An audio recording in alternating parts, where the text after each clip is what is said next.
नमस्कार दोस्तों, स्वागत है आपका अपने अपने YouTube channel electrical with cute boy पे।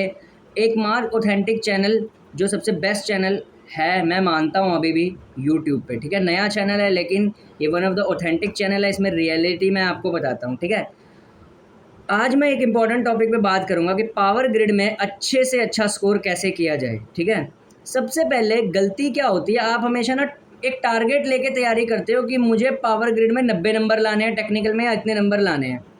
यही आपकी सबसे बड़ी गलती होती है ख़राब परफॉर्मेंस की एग्ज़ाम में। कभी भी आपको किसी भी टेक्निकल एग्ज़ाम को देना है तो आपको ये डिसाइड करके एग्ज़ाम नहीं देना कि आपको इतने ही मार्क्स लाने हैं टेक्निकल में। यार मेरे को एक बात बताओ, हर बारी पेपर जो होता है पिछले पेपर से बिल्कुल न्यूली फ्रेम्ड होता है और उसका toughness level, easy level depend करता है कि उस टाइम एग्जामिनर ने उसे कैसे फ्रेम किया गया है।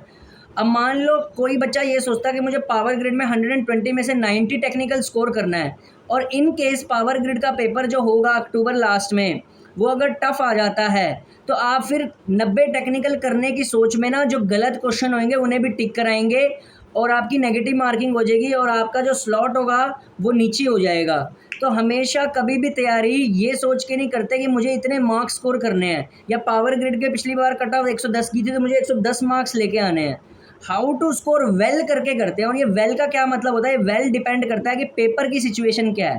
पेपर अगर इजी है आपको स्कोर मोर करना है, पेपर अगर डिफिकल्ट है तो आप लो स्कोर भी करेंगे तब भी सिलेक्ट हो जाएंगे।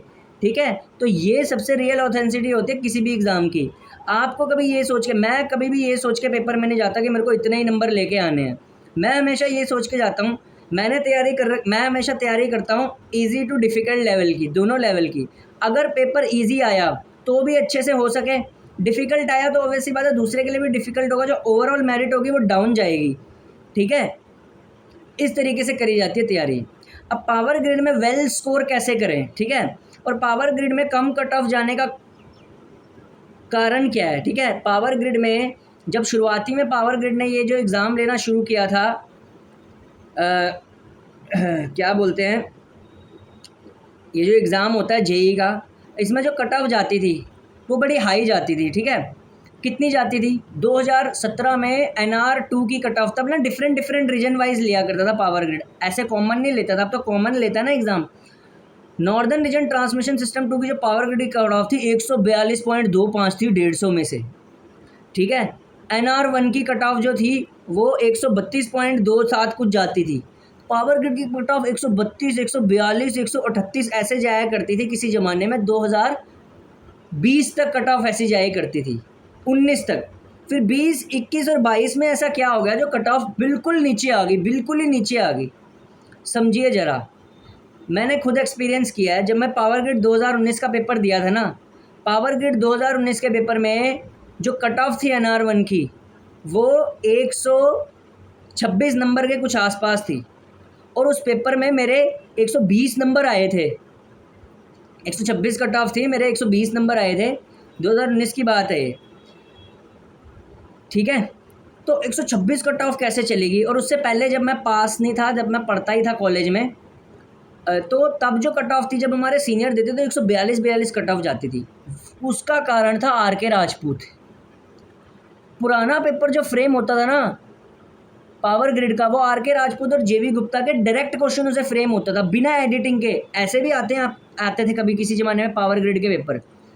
अब एक बात बताओ, RK राजपूत बुक बच्चों को रटी पड़ी होती है तो भाई सिंपल सी बात है, अगर कोई आपको RK राजपूत से और JB गुप्ता से बिना एडिटिंग के ही क्वेश्चन डाल देगा। फॉर एग्जांपल ये क्वेश्चन सबको रटा पड़ा होगा, मैं कुछ क्वेश्चन बताता हूँ। RK राजपूत को सबको रटे पड़े होंगे। करंट चॉपिंग फिनोमिना किस सर्किट ब्रेकर में देखने को मिलता है, सबको आंसर रटा पड़ा होगा। ठीक है, PMMC में एक वो क्वेश्चन नहीं होता, JB गुप्ता में दिया हुआ है कि PMMC है, स्प्रिंग कंट्रोल इक्विपमेंट है, उसका स्प्रिंग अगर टूट जाए तो फिर वो क्या रीड करेगा, तो 0 रीड करेगा। तो ऐसे क्वेश्चन जो JB गुप्ता RK राजपूत के होते थे ना, डायरेक्टली डाल दिए जाते थे पावर ग्रिड में। यही कारण होता था कि 142 कट ऑफ, 140, 138 कट ऑफ जाया करती थी। सबको रटे पड़े होते थे, जो कम टाइम में ज़्यादा क्वेश्चन कर गया, जो ज़्यादा रट्टू तोता हो गया वो क्लियर कर गया। फिर पावर ग्रिड को एहसास हुआ कि कट ऑफ बहुत ज़्यादा जा रही है और पावर ग्रिड एक महारत्न कंपनी है तो उसको वैसा स्टेटस मेंटेन करना चाहिए। दैट्स वाई 2019 के बाद से पावर ग्रिड ने अपना पैटर्न बदला। पावर ग्रिड पहले पेपर कराता था इडसिल इंडिया नाम की कंपनी से।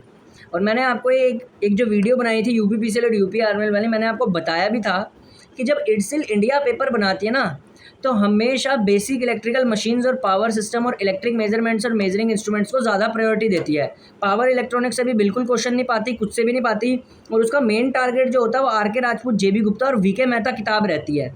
फिर पावर ग्रिड ने 2019 के बाद टेंडर टीसीएस को देना शुरू कर दिया। अब टीसीएस को जब टेंडर चला जाता है तो ऑब्वियस सी बात होती है, पेपर का लेवल ऑटोमेटिकली अप हो जाता है। वाई? बिकॉज टीसीएस एक ऐसी कंपनी है जो कभी भी किताब को लेके प्रेफरेंस नहीं रखती। टीसीएस का कोई ऐसा क्वेश्चन नहीं मिलेगा आपको कोई जे.बी. गुप्ता में से पा देगा, उसका जो एग्जामिनर होता है वो हमेशा नया क्वेश्चन फ्रेम करने की कोशिश करेगा। यानी कि होगा वो घिसा पिटा पुराने में से ही, लेकिन फ्रेम इस तरीके से होगा कि आपको लगेगा कि यार मैं ना यहाँ पे कुछ गलती कर रहा हूँ। That's why power grid cut off आजकल डाउन जा रही है। टेंडर टीसीएस के पास है, इडसिल इंडिया के पास नहीं है। आर.के. राजपूत, जे.बी. गुप्ता से पेपर आना इम्पॉसिबल है, मतलब डायरेक्ट वाला, ठीक है। कॉन्सेप्ट बेस्ड पेपर आता है, और जब से कॉन्सेप्ट बेस्ड पेपर बनने लगा है पावर ग्रिड का, बच्चे गलतियां करके आते हैं, ठीक है। बच्चे 160 नंबर अटैम्प्ट करके आते हैं, उनके 109 नंबर बनते हैं, लास्ट में जाके 90 नंबर बन रहे हैं पावर ग्रिड में, just because power grid has raised it's examination level by framing the new question. और आजकल किसी जेई एग्जाम में आपको ऐसे तैयारी करने की ज़रूरत नहीं है भयंकर वाली कि आपको कोई 150 नंबर, यार किसी भी एग्ज़ाम की कट ऑफ नहीं जा रही भाई, वो ज़माना चला गया। नए क्वेश्चन बन रहे हैं, गंदी गंदी सी कट ऑफें जा रही हैं। थोड़ा बहुत लक चलना और थोड़े बहुत नए क्वेश्चन जिसको करने आ गए ना, वो ऐसे भी बन जाएगा यार। पूरे दिन के 3 घंटे पढ़ के भी तुम जेई बन जाओगे। और जो बच्चे डिप्लोमा के साथ बीटेक कर रहे हैं वो भी बन जाएंगे भाई, सब बन जाएंगे, ठीक है। तो कोई दिक्कत की बात नहीं है। जॉब वाले बच्चे भी कोई डिमोटिवेट होने की बात नहीं है। कुछ बच्चे बोल रहे हैं यार, एक लड़के का कमेंट आया था, मैं जॉब करता हूँ प्राइवेट कंपनी में, बच्चों को पता है आजकल प्राइवेट कंपनियों में भी अच्छा कैरियर है, तो वो ऑप्ट कर लेते हैं। स्टार्टिंग में सैलरी बिल्कुल दिहाड़ी वाली मिलती है प्राइवेट में, पर भाई 5-6 साल अगर बंदे को एक्सपीरियंस हो गया ना, प्राइवेट सेक्टर में आजकल ऐसी ग्रोथ है भैया, सैलरी बरसा देते हैं, वो बारिशें करा देते हैं सैलरियों की, ठीक है।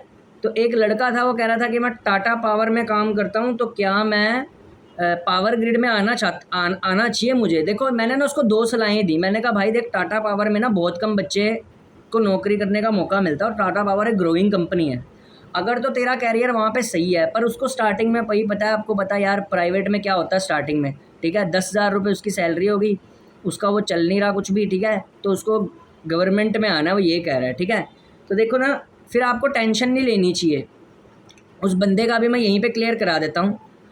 अगर भाई तू जॉब के साथ साथ ना डेली 3 घंटे भी पढ़ता है ना, किसी तरह टाइम निकाल के, थोड़ा लंच में पढ़ लिया, थोड़ा घर से आके पढ़ लिया, ठीक है, तो भैया तब भी तू पावर ग्रिड क्लियर कर जाएगा। अब 100-150 नंबर नहीं लाने होते, नए नए क्वेश्चन आते हैं, बुक पर सेमेस्टर की आराम से क्लियर हो जाएगा। फिर टाटा पावर में रिजाइन देके पावर ग्रिड में आ जाओ, ये मैं उसको बोल रहा हूँ जिसने मेरे को ये बोला। और पहली बात, अगर पावर ग्रिड निकलेगा भी नहीं ना तुझसे, तो तब भी टेंशन लेने की बात नहीं। तो टाटा पावर में है, 4-5 साल घिसाई कर ले, हो सकता है कल को तो असिस्टेंट मैनेजर बन जाए वहाँ पे, ठीक है। तो ऐसा देखने को मिलता है यार, मेरे भी कुछ 2-3 बंदे दोस्त प्राइवेट में हैं, वो बहुत अच्छा कर रहे हैं। मतलब स्टार्टिंग में तो पूरी घिसाई करवाते हैं प्राइवेट वाले, मतलब इतनी घिसाई करा देते हैं ना ये स्टार्टिंग में।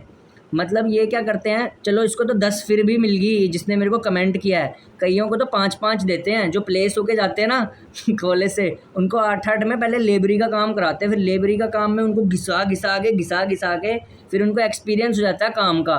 फिर वो एक से दूसरे में जाते हैं, फिर दूसरे से तीसरी कंपनी में जाते हैं, और फिर आगे बढ़ते बढ़ते वो मैनेजर लेवल तक पहुंच जाते हैं, ठीक है। तो ये तो होता है भैया प्राइवेट का सिस्टम, ठीक है। लेकिन अब क्योंकि हर बच्चा चाहता है कि उसको इनिशियल लेवल पे ही अच्छी सैलरी मिले, ठीक है, ऐसे घिसाई ना करनी पड़े। नो डाउट प्राइवेट सेक्टर बहुत अच्छा है, लेकिन उसमें घिसाई करनी पड़ती है, ठीक है। घिसाई का क्या मतलब है, पहले 5,000, ठीक है ना, फिर कई साल बाद 10,000, फिर कई साल बाद 15,000, फिर कई साल बाद 30,000, फिर कई साल बाद 50,000, ठीक है। प्राइवेट सेक्टर वाला 1.5-2 लाख तक भी पहुँचता है महीने की, 10 लाख तक भी पहुँचता है, लेकिन वहाँ पे टाइम लगता है, क्योंकि वहाँ पे घिसाई करनी पड़ती है। पावर ग्रिड और गवर्नमेंट जॉब जो होती है, इनमें क्या करना पड़ता है, आपको किताबों में घिसाई करनी पड़ती है। घिसाई दोनों जगह है, ऐसी बात नहीं है कि गवर्नमेंट जॉब के लिए आपको घिसाई नहीं करनी पड़ती। गवर्नमेंट जॉब के लिए जो घिसाई करनी पड़ती है वो आपको करनी पड़ती है किताबों की, ठीक है, और वहाँ पे आपको घिसाई करनी पड़ती है लेबरी की, ठीक है। प्राइवेट में बात कर रहा हूँ मैं।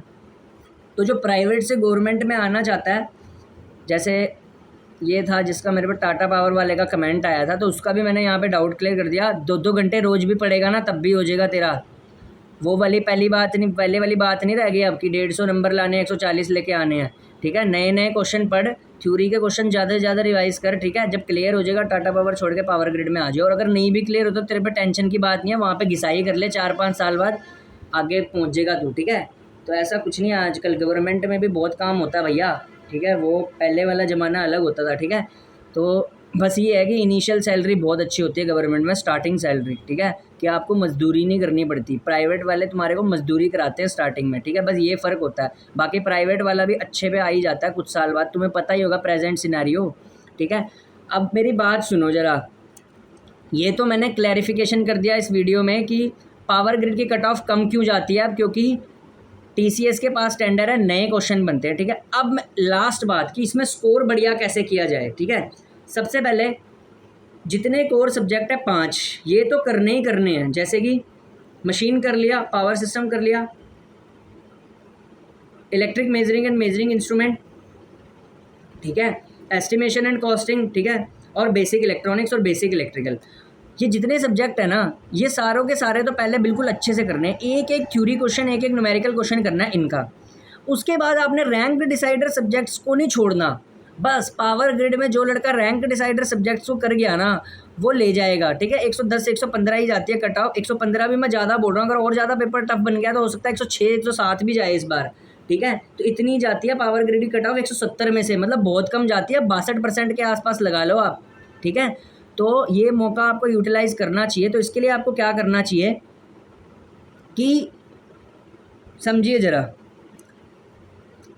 कि रैंक डिसाइडर सब्जेक्ट पे अब ज़्यादा फोकस करिए। अब ये रैंक डिसाइडर सब्जेक्ट क्या है? पावर इलेक्ट्रॉनिक्स, एससीआर उसमें पढ़ जाइए, एससीआर से ही बहुत क्वेश्चन मिल जाएंगे, ठीक है। अगर पावर इलेक्ट्रॉनिक्स किसी को समझ नहीं भी आती ना, एससीआर ट्राइक और ड्राइक पढ़ जाओ, ठीक है। इतने में बन जाएगा काम। 7-8 क्वेश्चन डालेगा पावर इलेक्ट्रॉनिक्स में, जिसमें 2 चॉपर 1 इन्वर्टर का होगा, ठीक है। बाकी 3-4 डाइक और डाइक से ही होते हैं, ठीक है। ये पढ़ जाओ एससीआर के, ठीक है। अच्छा, डिजिटल इलेक्ट्रॉनिक में जो बूलियन अलजेब्रा का पार्ट होता है ना, और जो नंबर सीरीज़ का पार्ट होता है वो पढ़ जाना। के मैप हो सकता है तो पढ़ लेना, के मैप का क्वेश्चन मैंने आज तक पावर ग्रिड में कभी देखा नहीं है, ठीक है। तो के मैप इस बार आ सकता है तो पता नहीं, अगर स्किप करना चाहते हो तो स्किप कर सकते हो, ठीक है। तो बूलियन साथ में ना एक ना पार्ट होता है, उसके ना रटे रटाए क्वेश्चन आते हैं डिजिटल इलेक्ट्रॉनिक्स में भी, उसका नाम होता है लॉजिक फैमिलीज़। लॉजिक फैमिली से पावर ग्रिड क्वेश्चन उठा रहा है, मैंने पिछली बार देखा था पावर ग्रिड का पेपर, उसमें लॉजिक फैमिली से भी क्वेश्चन था। अच्छा, डिजिटल लॉजिक फैमिली में ना टीटीएल होता है ना, जो transistor logic, ECL emitter couple logic, ठीक है, डीटीएल हो गया, इस तरीके की ना इनके ना छोटी छोटी चीज़ें पढ़ जाना। सर्किट डायग्राम्स, कि इनके सर्किट डायग्राम होते क्या क्या है। कई बार मैंने देखा पावर ग्रिड का पूछते सर्किट डायग्राम बना देगा और पूछेगा किस लॉजिक फैमिली का है। तो ऐसे ऐसे टॉपिक्स पढ़ के चले जाना थोड़े बहुत, ठीक है। मेरे अलावा ये कोई बताएगा भी नहीं, ठीक है। तो उसके बाद कंट्रोल सिस्टम आपने पढ़ना है, ठीक है। तो digital electronics, power electronics, control system अगर किसी ने पढ़ गया ना और थोड़ा बहुत ड्राइव्स पढ़ के चला गया साथ में, वो पावर ग्रिड धो देगा। पावर ग्रिड 100% धो देगा वो, ठीक है, निकल जाएगा वो, ठीक है। आइदर प्राइवेट में काम कर रहा है वो, आइदर वो घर पे प्रिपरेशन कर रहा है, आइदर वो कहीं से भी पढ़ रहा है, तो हो जाएगा, ठीक है, इतने में। अब नॉन टेक की स्ट्रेटजी क्या रहनी चाहिए पावर ग्रिड के लिए? मैंने पहले भी बोला, इंग्लिश नॉर्थ इंडियंस की बहुत वीक होती है। मैं आपको कभी नहीं बोलता आप इंग्लिश में रिस्क लें, आएगी ठीक है, नहीं आएगी स्किप कर देना, इंग्लिश ज़्यादा मत करना, नेगेटिव ना करना। मैथ्स इसमें बहुत हाई लेवल का होता है यार, एप्टीट्यूड जो होता है ना, टाइम एंड वर्क के क्वेश्चन बहुत लंबे लंबे पूछता है। मैं आपको सजेस्ट करता हूँ प्रॉफिट लॉस और टाइम एंड वर्क और टाइम एंड डिस्टेंस, अगर तो इनके क्वेश्चन छोटे आए तो आप ज़रूर करना, अगर बड़े आए तो आपने स्किप करना है। जीके और रीजनिंग से नंबर उठाने हैं नॉन टेक्निकल में, ठीक है, और कोई मतलब नहीं बनता पावर ग्रिड में नॉन टेक में नंबर उठाने का, ठीक है। मैथ्स हो नहीं पाता पावर ग्रिड का भाई, बहुत मुश्किल मैथ आता है। जिसने पिछला पेपर दिया होगा ना उसको पता होगा भाई, पार्टनरशिप के ना बहुत लंबे लंबे क्वेश्चन डालता है और पावर ग्रिड टाइम में टाइम नहीं होता। 2 घंटे में 170 क्वेश्चन अटैम्प्ट करने पड़ते हैं। मान लो कोई टाइम एंड वर्क का बहुत लंबा क्वेश्चन दे दिया, ठीक है, चलो मैं एक एग्जांपल देता हूँ। जैसे मान लो टाइम एंड वर्क का क्वेश्चन आया ना, टाइम एंड वर्क का कैसे क्वेश्चन होता है, ए काम करता है इतने दिन में, बी काम करता है इतने दिन में, ठीक है, तो टोटल काम कितने दिन में करेगा। अगर इस टाइप का कोई क्वेश्चन आता है तो जल्दी हो जाएगा। लेकिन अगर वो सी की कंडीशन, ये पावर ग्रिड क्या करता है, सी को भी ले आएगा, डी को भी ले आएगा, फिर बोलेगा सी इतने दिन में करके छोड़ गया, फिर बी भी छोड़ गया, ठीक है, फिर कितना वर्क बचा, ठीक है, और ए कितने दिन में कर लेगा। तो इससे ना लेंथी इक्वेशंस बनती हैं, यहाँ गड़बड़ होती है।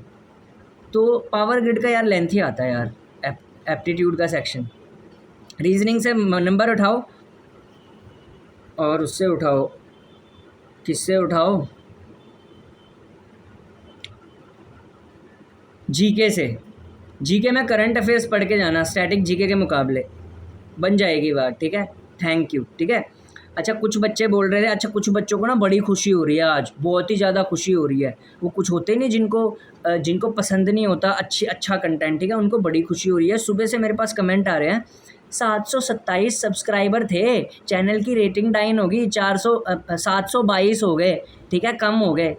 भैया वो कम पता किनके में है, कुछ नेगेटिव बंदे आते हैं ना, ठीक है, वो छोड़ के गए हैं चैनल, ठीक है। मैंने उनकी बजा दी थी अच्छे से, मैंने पहले भी बोला हुआ है, जो बंदा पॉजिटिव है वो यहाँ पे आएगा, जो बंदा नेगेटिव है उसको चैनल सब्सक्राइब करने की ज़रूरत नहीं है, नहीं तो मैं उसका इतना रोस्ट कर दूंगा वो खुद ही छोड़ के चला जाएगा। वो 4-5 जो आए थे ना एक्स्ट्रा, वो छोड़ के चले गए, और 722 जो हैं ये जेन्युइन बंदे हैं, ठीक है।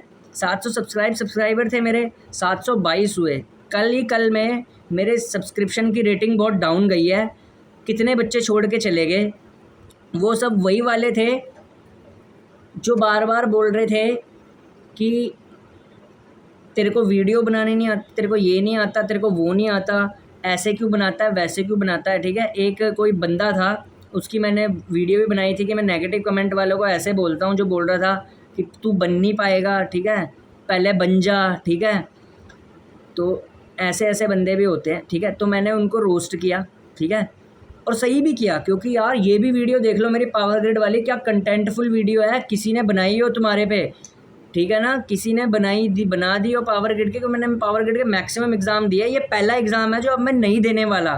क्यों नहीं देने वाला, इसके बारे में मैंने अपने एक सब्सक्राइबर को बता भी दिया है, और एक दिन मैं इसके लिए पोस्ट भी लिख दूंगा कि क्यों नहीं मैं दे सकता, ठीक है, ठीक है, क्योंकि बी एलिजिबल नहीं है अब पावर ग्रिड में, ठीक है, बीटेक और बी तो एलिजिबल नहीं है, ठीक है।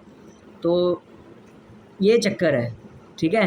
तो पर कोई बात नहीं, मैंने आपको बोला था कि मैं सपोर्ट आपको ज़रूर करूँगा, ठीक है, तो सपोर्ट मैं आपको करता ही रहूँगा, ठीक है।